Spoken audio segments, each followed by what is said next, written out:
S, CM ಸಿದ್ದರಾಮಯ್ಯಗೆ MUDA ಕೇಸ್ನಲ್ಲಿ ಇವತ್ತು ಸಂಕಷ್ಟ ಎದುರಾಗಿರುವಂತದ್ದು. ಹೈಕೋರ್ಟ್ ತನಿಖೆಗೆ ಏನು ಗ್ರೀನ್ ಸಿಗ್ನಲ್ ಕೊಟ್ಟಿರುವಂತದ್ದು. ಹಾಗಾಗಿ ಸಿಎಂ ಸಿದ್ದರಾಮಯ್ಯಗೆ ಸಂಕಷ್ಟ ಎದುರಾಗಿದೆ. ಆದರೆ ಸಿದ್ದರಾಮಯ್ಯ ನಾನು ಯಾವುದೇ ತನಿಖೆಗೆ ಹೆದರುವುದಿಲ್ಲ ಅಂತ ಮಾಹಿತಿಯನ್ನ ಕೊಟ್ಟಿದ್ದಾರೆ. ನಾನು ಯಾವುದೇ ತನಿಖೆಗೆ ಹೆದರುವುದಿಲ್ಲ, ಮಾಧ್ಯಮಗಳ ಮುಂದೆ ಎಲ್ಲವನ್ನ ಬಿಚ್ಚಿಡುತ್ತೇನೆ ಅಂತ ತಮ್ಮ ಸಾಮಾಜಿಕ ಜಾಲತಾಣವಾಗಿರುವಂತಹ ಎಕ್ಸ್ ನಲ್ಲಿ ಇದರ ಬಗ್ಗೆ ಬರೆದುಕೊಂಡಿದ್ದಾರೆ. ನಾನು ಯಾವುದೇ ತನಿಖೆಗೂ ಹೆದರುವುದಿಲ್ಲ, ಬಿಜೆಪಿ ಸೇಡಿನ ರಾಜಕಾರಣವನ್ನ ಮಾಡ್ತಾ ಇದೆ.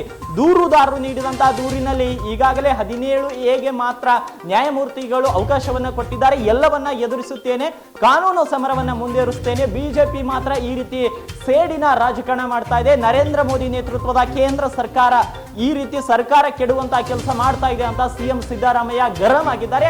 ಅದೇ ರೀತಿ ಸಿಎಂ ಸಿದ್ದರಾಮಯ್ಯನವರ ಏನು ಒಂದು ಹೇಳಿಕೆಗೆ ಅನೇಕ ಕಾಂಗ್ರೆಸ್ ನಾಯಕರು ಕೂಡ ಈಗಾಗಲೇ ಧ್ವನಿಯನ್ನ ಗೂಡಿಸ್ತಿದ್ದಾರೆ. ಎಂ ಬಿ ಪಾಟೀಲ್ ಇರ್ಬೋದು, ಎಂ ಲಕ್ಷ್ಮಣ್ ಇರ್ಬೋದು, ಅದೇ ರೀತಿ ಆ ಕಾಂಗ್ರೆಸ್ನ ಘಟಾನುಘಟಿ ನಾಯಕರು ಸಿಎಂ ಪರವಾಗಿ ನಿಲ್ತಾ ಇದ್ದಾರೆ. ಆದರೆ ಎಲ್ಲೋ ಒಂದು ಕಡೆ ಬಿಜೆಪಿ ನಾಯಕರು ಪ್ರತಿಭಟನೆಗೆ ಸಜ್ಜಾಗ್ತಾ ಇದ್ದಾರೆ. ಆದರೆ ಕಾಂಗ್ರೆಸ್ ನಲ್ಲಿರುವವರು ಸಿಎಂ ಮರ್ಯಾದೆಯನ್ನು ಉಳಿಸಬೇಕು, ಪಕ್ಷದ ಮರ್ಯಾದೆಯನ್ನ ಉಳಿಸಿಕೊಳ್ಳುವ ನಿಟ್ಟಿನಲ್ಲಿ ಸಾಕಷ್ಟು ಪ್ರಯತ್ನವನ್ನ ಮಾಡ್ತಿದ್ದಾರೆ. ಈಗಾಗಲೇ ಮಾಧ್ಯಮಗಳಿಗೆ ಹೇಳಿಕೆಯನ್ನ ಕೂಡ ನೀಡ್ತಾ ಇದ್ದಾರೆ.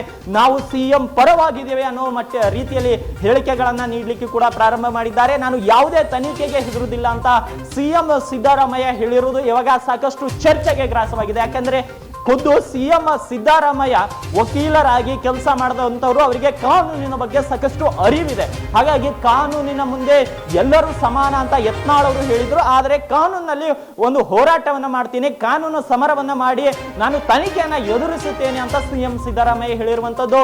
ಬಿಜೆಪಿಗರು ರಾಜೀನಾಮೆಗೆ ಆಗ್ರಹಿಸಿದ್ರೆ ಕಾಂಗ್ರೆಸ್ನವರು ಸಿದ್ದರಾಮಯ್ಯ ಪರವಾಗಿ ಧ್ವನಿ ಎತ್ತುತ್ತಾ ಇದ್ದಾರೆ.